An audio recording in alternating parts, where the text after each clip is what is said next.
வணக்கம் நேயர்களே.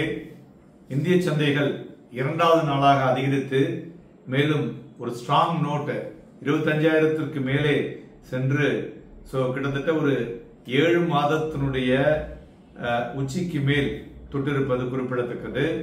மேலும் இன்றைய முக்கிய நோட்ஸ்ல பார்க்கும் பொழுது கிட்டத்தட்ட ஒரு 374 புள்ளிகளுக்கு மேலே அதிகரிச்சதுன்னு சொல்லலாம். 25,041 முடிவடைந்திருக்கிறது.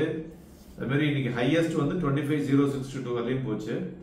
சின்ஸ் 14th October 2024 அப்புறம் இந்த இடத்தை தொடுகிறது.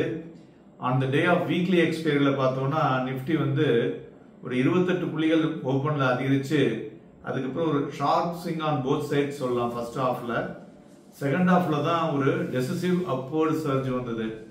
மெயினா வந்து strong buying interest in metal, auto, IT and realty stocks. இது வந்து நிப்டியை வந்து ஒரு டெசிசிவா மேல புஷ் பண்றதுக்கு பிளஸ் சைக்கலாஜிக்கல் ரெசிஸ்டன்ஸ் 25,000 தாண்டுவதற்கும் உபயோகமாக இருந்தது என்று சொல்லலாம். Trading volume in NSE cash பார்த்தோம்னா இன்னைக்கு ஒரு 10% அதிகரித்து ப்ரீவியஸ் செஷனோட ஒரு highest turnover today since March 27th 2025. அதே மாதிரி ருபி பார்த்தோம்னா அதுவும் ரிவர்ஸ் ஆயிருந்தது 3-day winning streak. depreciated by 28 points against the US dollar. Closing வந்து 85 ரூபாய் 55 பைசா. டிக்ளைன்ஸ் பார்த்தோம்னா fall in crude oil price, soft dollar index and strong equity market. அதனால தான் டாலர் வந்து இந்த சேஞ்சஸ் நம்மளால பார்க்க முடிஞ்சதுன்னு சொல்லலாம். அதுபோல அட்வான்சஸ் 1813, டிக்ளைன்ஸ் வந்து 678. Nifty mid cap and small cap அந்த மாதிரி பார்த்தோம்னா continue their upward journey for the 4th consecutive day. மெயினா அதில் பார்த்தோம்னா நிப்டி மிட் கேப் வந்து இன்னைக்கு 0.7%, ஸ்மால் கேப் வந்து 0.54% ஏறி இருக்கு. அதனால மார்க்கெட் பிரெத்தை பார்க்கும் பொழுது ரிமைன் பாசிட்டிவ் ஆக இருக்கிறது. அட்வான்ஸ் டிக்ளைன் நம்பரையும் வைத்து பார்க்கும் பொழுது மார்க்கெட்டுடைய பிரெத் வந்து ஒரு நல்ல ஒரு பையிங் இன்ட்ரெஸ்ட்ல இருப்பதை பார்க்க முடிஞ்சதுன்னு சொல்லலாம். மேலும் இன்றைய தினம் 300 விஷயம் பார்த்தோம்னு வச்சுங்களேன். PSU பேங்க்ஸ் அது வந்து கிட்டத்தட்ட 16% ஒரு 7 செஷன்ல வந்து ஏறி இருப்பது குறிப்பிடத்தக்கது. மெயினா பேங்கிங் ஸ்டாக்ஸ் தான் வந்து ஒரு ஆடட் ஸ்ட்ரெங்த் டு தி ராலின்னு சொல்லலாம். அதுவும் இன்னைக்கு பேங்க் இண்டெக்ஸ் ஒரு 500 புள்ளிகளுக்கு மேலே ஏறி 55,355 முடிவடைந்திருக்கிறது. பட் வாலட்டிலிட்டி இண்டெக்ஸ் இன்னைக்கு பார்த்தோம்னா பிலோ 17 மார்க். இது என்ன இண்டிகேட் பண்ணுதுன்னா ஒரு ஈசிங் இன்வெஸ்டர்ஸ் ஆங்ஸைட்டி இருந்ததுல அதெல்லாத்தையும் குறைச்சிருக்குன்னு சொல்லலாம். இந்த செக்டரல் ஆக்ஷன் நிப்டி ஆட்டோ தான் ஒரு டாப் பர்ஃபார்மர். இன்னைக்கு கிட்டத்தட்ட 1.92% ஏறி 5 மாத உத்தத்தை உள்ளது. அதுல மெயினா டாடா மோட்டார்ஸ் வந்து 4% மேல் ஏறி இருப்பது குறிப்பிடத்தக்கது. மெயினா ஆப்டிமிசமான் ஜக்வார் லேண்ட் ரோவருடைய எக்ஸ்பான்ஷன் இன் US. அதே மாதிரி ஹீரோ மோட்டோ காப்பும் ஆஃப்டர் த குட் ரிசல்ட்ஸ் இன்னைக்கு அதுவும் 6% ஏறி இருக்கு. பிராடர் மார்க்கெட் ஆல்சோ பார்ட்டிசிபேட்டட் இன்றைய தினம். இண்டிவிஜுவல் ஸ்டாக்ஸை பொறுத்தவரை பார்த்தோம்னா stocks like Hero Moto Corp, JSW Steel, Tata Motors, Trent, HCL Tech, Shriram Finance, Grasim, Bajaj Auto, Adani Ports and Eternal இவையெல்லாம் ஏறிய பங்குகள். இறங்கின பங்குகள்ல ஒரே ஒரு பங்கு தான் இண்டஸ்இண்ட் பேங்க். இது பார்த்தோம்னா தொடர்ந்து இறங்கி கொண்டிருக்கிறது. இதை வந்து வாட்ச் பண்ண வேண்டிய பங்கு அப்படின்னு சொல்லலாம். மேலும் US வந்து ஒரு மறுபடியும் US ஜப்பானுடைய ட்ரேட் அக்ரிமெண்ட் இருக்கு இல்லையா, அதுல வந்து possibility of reconsidering revising the tariff அப்படிங்கிற மாதிரியான விஷயம் வந்துள்ளது. ரெண்டாவது பார்த்தோம்னா US இந்தியா ட்ரேட் டீல் இருக்கு இல்லையா, அதுவும் பார்த்தீங்கன்னா பொட்டன்ஷியலா ஒரு பெட்டர் ஆப்பர்ச்சுனிட்டி இருக்கும். மூன்றாவதாக ஹெல்தி மேக்ரோ. இது வந்து ஒரு பெஸ்ட் ஆப்பர்ச்சுனிட்டியை சந்தைகள்ல வந்து கொடுத்ததற்கு அதுவும் ஒரு காரணம். இவையெல்லாம் தான் சந்தைகளை வந்து மேலே நோக்கி செல்வதற்கு அழைத்து செல்வதற்கு உண்டான வழிமுறைகளை கொடுத்தது என்று சொல்லலாம்.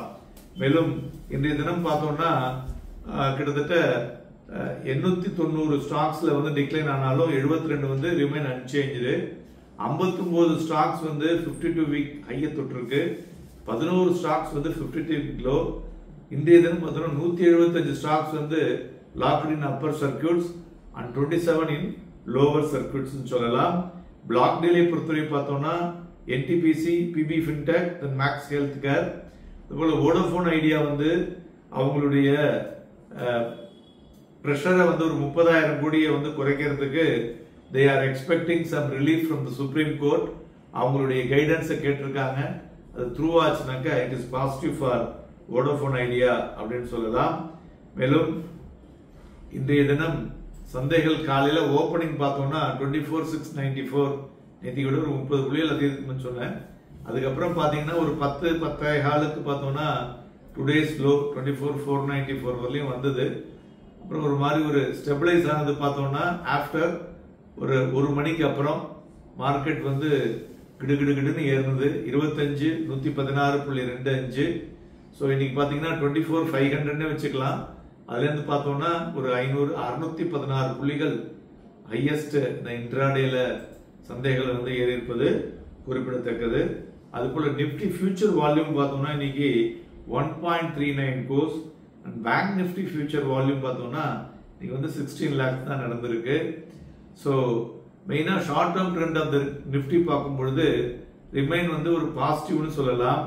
அதுக்கு என்ன காரணம் அப்படின்னு பார்த்தோம்னா ஒரு கன்சாலிடேஷன் பிரேக் அவுட், அது வந்து அலாங் வித் ஒரு ஸ்விங் ஹை இன்னைக்கு நடந்தது இல்லை. ஸோ இதுதான் முக்கிய காரணம் என்று சொல்லலாம். அதனால இதை வைத்து பார்க்கும் பொழுது இமீடியட் ரெசிஸ்டன்ஸ் அப்படின்னு எடுத்தோம்னா 25,207 மற்றும் 25,360 ஆக இருக்கக்கூடும்.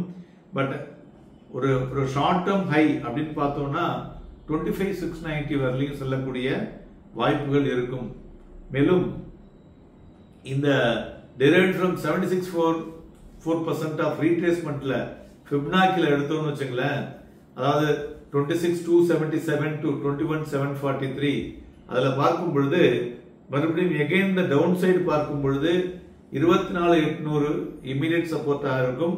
அதுக்கு கீழே 24,600 வந்து ஒரு ஸ்ட்ராங் சப்போர்ட்டாக இருக்கக்கூடும் என்று எதிர்பார்க்கலாம். நண்பர்களே, ஸோ மார்க்கெட்ல வந்து நிறைய நம்ம சொல்லிட்டே இருந்தோம் இல்லையா, அந்த மேக்ரோ எக்கனாமிக் டேட்டாவை வைத்து சந்தைகளுடைய திருப்பு முனைகள் இருக்கும் சொல்லிட்டு அதற்கு தகுந்த போல் மார்க்கெட்ல வந்து ரியாக்ஷன்ஸ் இருந்து கொண்டிருக்கிறது. இருந்தாலும் வேற ஏதாவது குளோபல் நியூஸ் தகுந்த மாதிரி மார்க்கெட் வாலட்டிலிட்டி இருக்கக்கூடும். நாளை தினமும் வாலட்டைல் மார்க்கெட்டாக இருக்கக்கூடும். வாங்கி விற்பதற்கும் விற்று வாங்குவதற்கும் ஏதுவாக இருக்கக்கூடும். Happy and profitable day.